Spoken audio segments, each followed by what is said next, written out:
You did everything they told you to do. You saw the doctors, you followed their advice, but you're still in pain. You still can't do what you used to do. And if we're being honest, you're probably not even better at all. You might even be worse. How do I know this? It's because I was stuck in that same cycle until I realized the truth. The protocol I was following wasn't created for me. Hi, my name is Seth. I'm not a doctor, but I see more of them than I can count.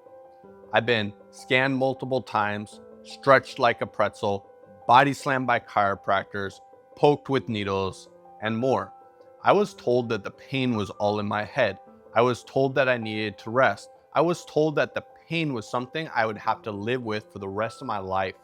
But I couldn't accept that. I couldn't accept defeat, that I would be disabled for the rest of my life, that my kids would not know the real me, but only the broken dad. So what did I do?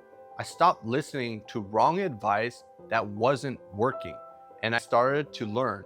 I studied strength, movement, the nervous system, nutrition, epigenetics, and recovery, and more. I tracked what helped and what didn't help at all, and what made things worse. I tried everything, and slowly I began to heal. I started to reprogram my mind, the control center of my nervous system, and my body.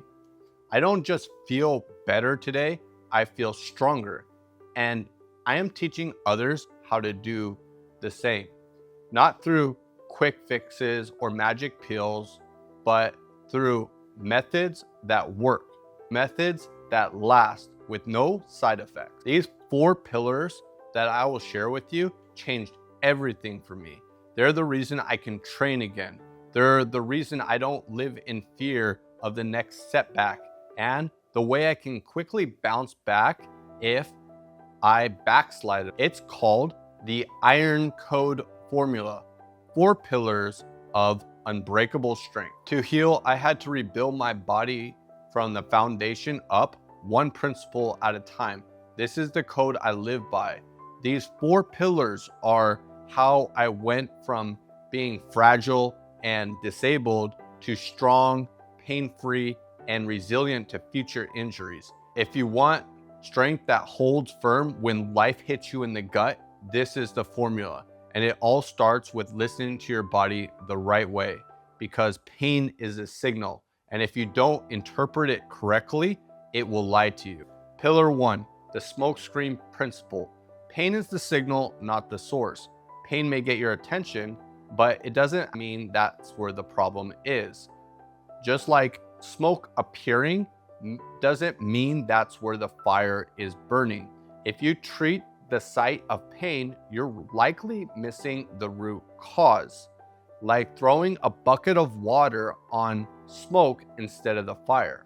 So how do you actually know what the real problem is if pain is pointing you in the wrong direction? We have to trace the smoke back to the fire and fix what's actually broken. If my back hurts, oftentimes it's because my glutes or my hamstrings are locked up. Why is this? It's because our body's connected by fascia, like a full body compression suit underneath our skin that connects our toes to our head. If one part is tight, it will lock up the rest.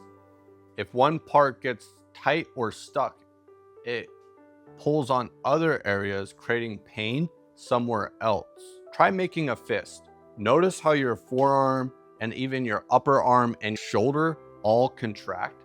It's because they're all connected by fascia.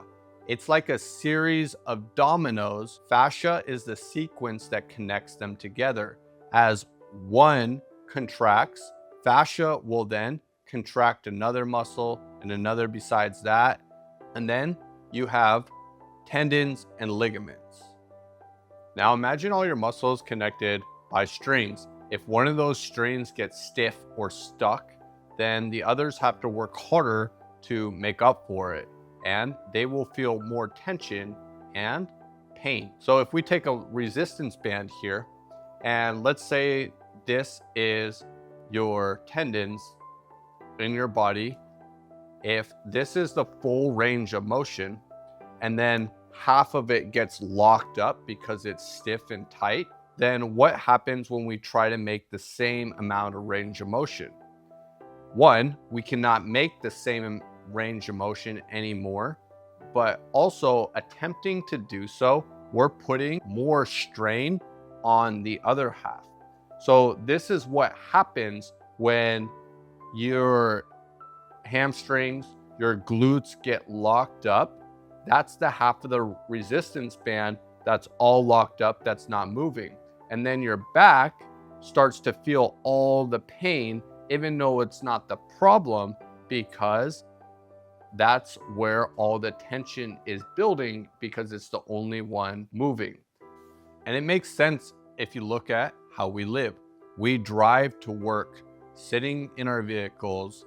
We sit all day at desk or other jobs, and then we drive maybe even to the gym, but then we go to the gym sitting on the exercise bike, sitting on the machines, sitting on the benches, lifting weights. We're doing all our workouts sitting down, and then we hop in our car sitting, go home, sit at the table, eat dinner, and then sit on the couch and maybe watch a movie before bed. Our bodies were designed to move, but we're living in a lifestyle of convenience. Sitting all day shortens your glutes and your hamstrings. It tightens your hips, weakens your core, and shifts your posture forward. Doing all this repeatedly puts strain on your back, and all of a sudden you got chronic back pain. There's a reason people say sitting is the new smoking. It doesn't just affect one part of your body, it affects everything. That's the smoke screen principle. Pain is the smoke, but you have to trace it back to the fire. But if pain is just the smoke, how do we learn how to trace it back to the real issue? We have to learn how our body adapts. Pillar number 2, the law of adaptation. Your body becomes what it repeatedly does, for better or for worse. Your posture, your patterns, your weaknesses, they're all shaped by repetition. Sit all day, your body adapts. Move poorly, and it memorizes those mechanics. Repetition is programming.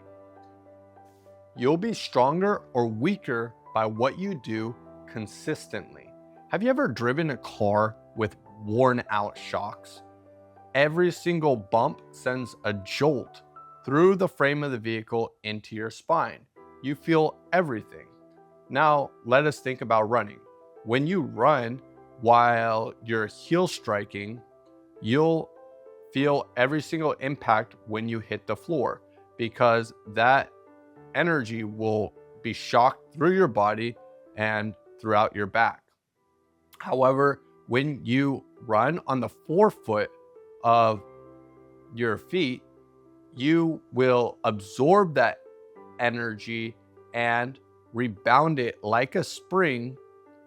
This is like having a proper suspension on your vehicle. When you run correctly with proper body mechanics, you don't only run more efficiently and use less energy, but you also will not take as big of an impact as well.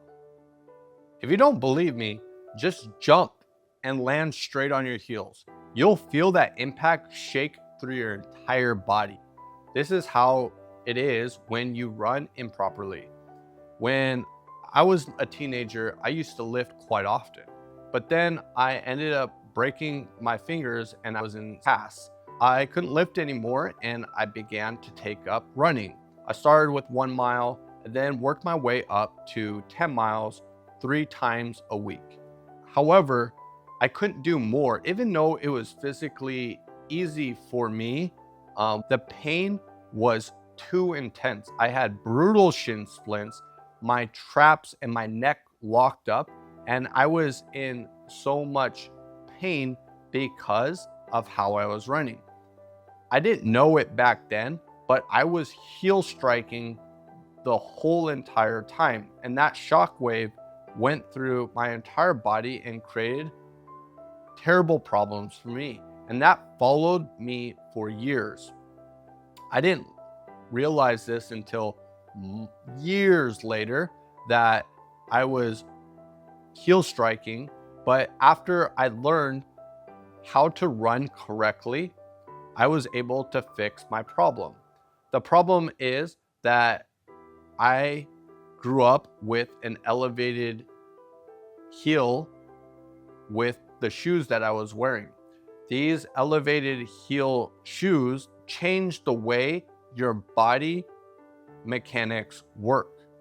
And that's how it changed the way I ran. After I transitioned to barefoot shoes, relearned how I was supposed to run with my forefoot, all that pain went away. And then I was able to finally run pain-free.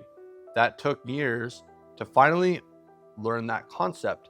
And even after I understood it, it took me a while to readapt my body mechanics to walk properly, to run properly without pain, to re-strengthen my feet so they can absorb that impact like a spring. Only then was I able to run without neck pain. This is the law of adaptation. Your body becomes what you do most frequently. So make sure you are strengthening your body the right way. Now that you've identified maybe that you have adapted the wrong way, how do you fix this? That brings us to pillar number 3, the iron clay principle. We're meant to bend, twist, and move in all directions. What we avoid becomes weak like clay. Just because we're not strongest in these positions doesn't mean we should not train them.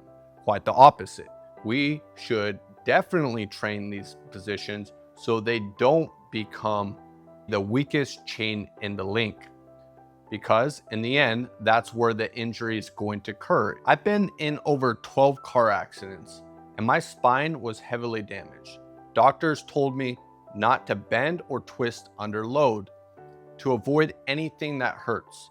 This has led my weak points to get weaker, and the muscles that were still intact got so stiff and immobile. I couldn't move. My range of motion was so limited.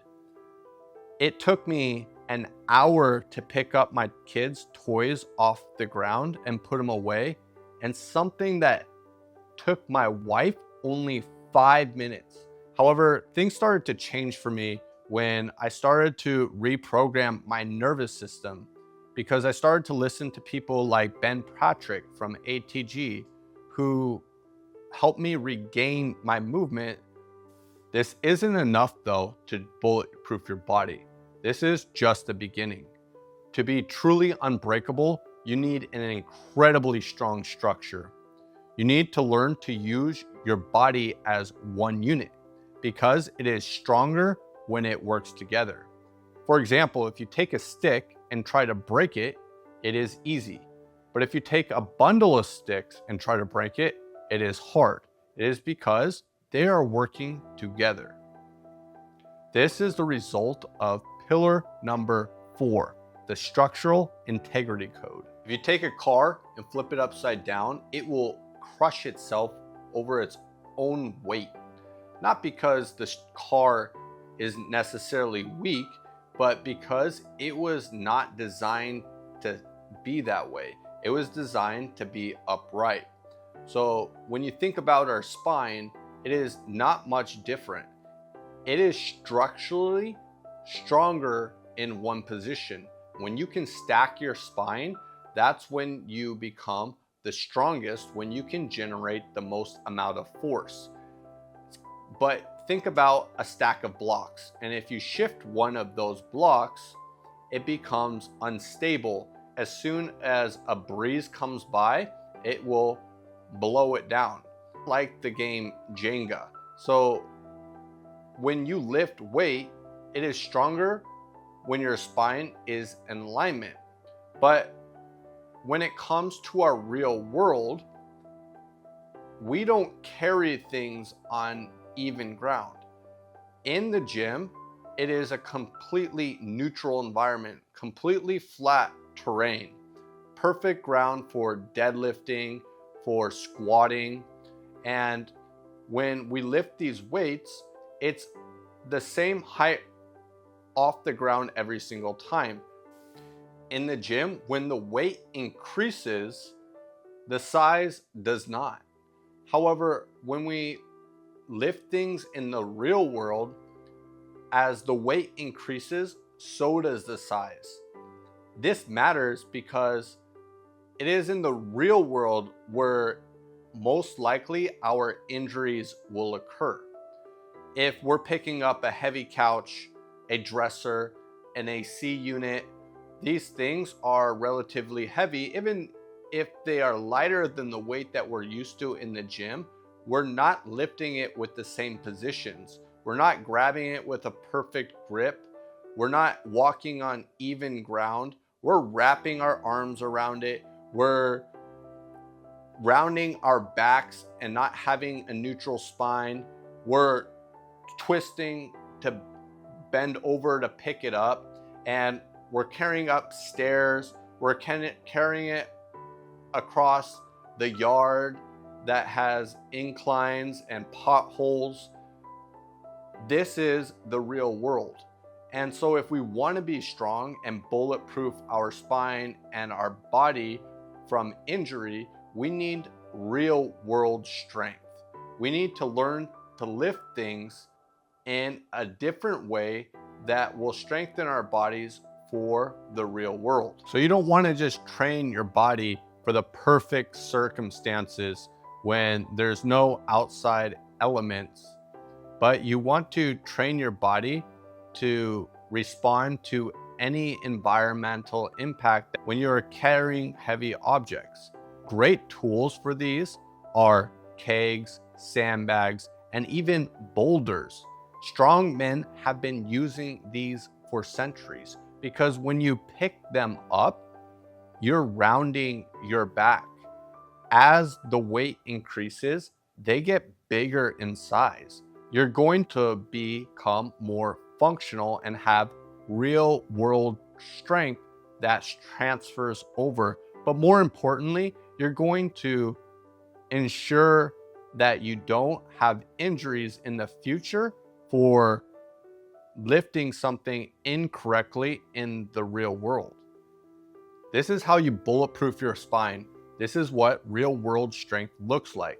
The Iron Code formula, it's how I train. It's how I recovered after a dozen car accidents. Hit subscribe and turn on your notifications and walk with me on this journey to forge a stronger body, a body of iron, pain-free and resilient for life. And if you're ready to build or upgrade your home gym, check out dropboxgym.com, because when you use the right tools, you can build the right body.